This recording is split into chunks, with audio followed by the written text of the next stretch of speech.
형제 자매 여러분, 안녕하세요. 오늘 여러분께 던지고 싶은 질문이 있습니다.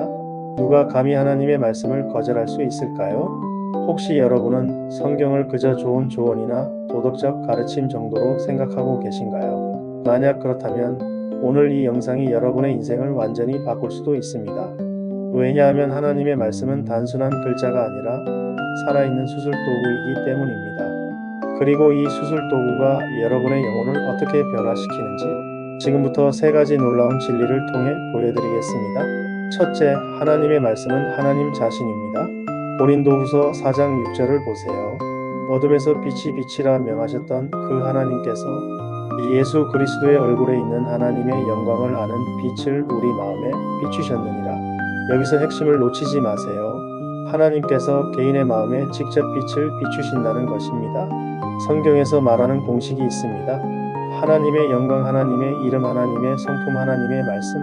모세가 당신의 영광을 보여주세요 라고 요청했을 때 하나님은 무엇을 하셨나요? 자신의 이름을 선포하셨습니다. 그것이 바로 하나님의 영광이었습니다. 이것이 무슨 뜻인지 아세요? 여러분이 하나님의 말씀을 거절한다는 것은 하나님 자신을 거절하는 것과 같다는 뜻입니다. 반대로 말씀을 받아들인다는 것은 하나님 자신을 받아들이는 것입니다. 생각해 보세요. 어떤 특정 교단이나 목사님의 해석이 아니라 하나님께서 직접 여러분의 마음에 진리의 빛을 비춰주신다는 것입니다. 이것이 얼마나 놀라운 특권인지요. 둘째, 하나님의 말씀은 살아있는 수술 도구입니다.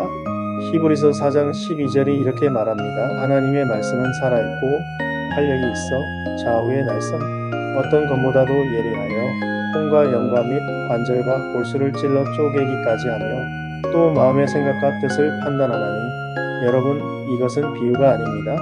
실제로 일어나는 일입니다. 왜 영혼의 수술이 필요할까요? 간단합니다. 모든 인간의 영혼은 죄로 병들어 있기 때문입니다. 그리고 죄에 붙들린 채로는 하늘나라에 들어갈 수 없습니다. 의사가 수술할 때를 생각해 보세요. 환자를 마취시키고 메스로 살을 째고 병든 부분을 제거합니다. 아프지만 필요한 과정이죠. 영혼의 수술도 마찬가지입니다. 성령께서 말씀의 검을 들고 우리 마음에 역사하실 때 교만을 제거하십니다. 탐욕을 잘라내십니다. 원망과 분노를 도려내십니다. 우상 숭배의 뿌리를 뽑아내십니다. 때로는 아픈 과정을 거쳐야 합니다. 하지만 이것이 바로 중생과 거룩함의 과정입니다. 여러분이 말씀을 읽을 때 마음이 찔리고 불편하다면 축하합니다. 그것은 성령의 검이 여러분의 죄를 발견하고 제거하고 있다는 증거입니다. 하지만 이게 전부가 아닙니다. 가장 놀라운 세 번째 진리가 남아 있습니다. 이것을 알면 여러분의 신앙생활이 완전히 달라질 것입니다. 셋째, 하나님의 말씀은 새 생명을 창조합니다. 베드로전서 1장 23절을 보세요. 너희가 거듭난 것은 썩어질 씨로 된 것이 아니요 썩지 아니할 씨로 된 것이니 살아있고 항상 있는 하나님의 말씀으로 되었느니라. 거듭남이 어떻게 일어납니까? 살아있는 하나님의 말씀을 통해서입니다.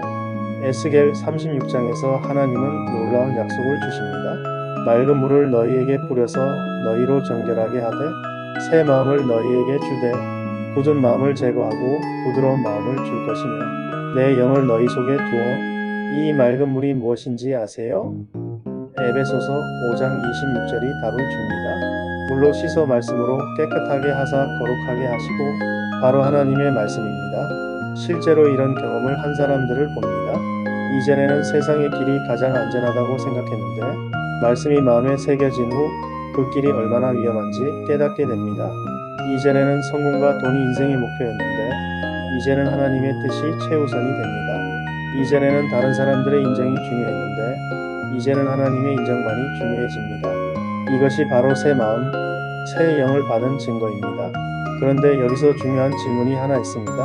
어떻게 내 마음에 떠오르는 생각이 성령의 음성인지 알 수 있나요? 답은 간단합니다. 성령은 항상 하나님의 말씀에 근거해서 말씀하십니다. 성령께서 이 습관을 포기하라, 이 교만을 내려놓으라, 이 우상을 제거하라고 하실 때 그것은 반드시 성경의 진리와 일치합니다. 그래서 말씀에 대한 지식이 없으면 길을 잃게 됩니다. 말씀이야말로 우리 발의 등이요 길의 빛입니다. 사랑하는 여러분, 오늘 이 메시지를 요약하면 이것입니다. 하나님의 말씀은 단순히 종이에 인쇄된 글자가 아닙니다. 그것은 하나님 자신이요 살아있는 수술 도구이며 새 생명을 창조하는 능력입니다.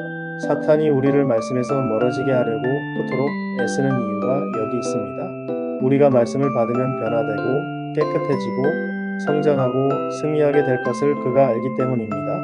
그렇다면 오늘부터 어떻게 살아가시겠습니까? 성령께서 여러분의 마음에 이것을 내려놓으라고 하실 때 순종하시겠습니까? 말씀이 여러분의 죄를 지적할 때 회개하시겠습니까? 하나님의 음성이 들릴 때 따르시겠습니까? 기억하세요. 더 많이 항복할수록 더 적게 고통받고 더 많은 평안과 자유를 경험합니다. 여러분의 인생에서 하나님의 말씀이 최고의 권위가 되기를 축복합니다. 그리고 오늘도 말씀을 통해 새로운 하루를 살아가시기를 축복합니다. 이 메시지가 도움이 되셨다면 구독과 좋아요 부탁드립니다. 그리고 댓글로 여러분의 간증도 나눠주세요. 다음 시간에 또 만나요.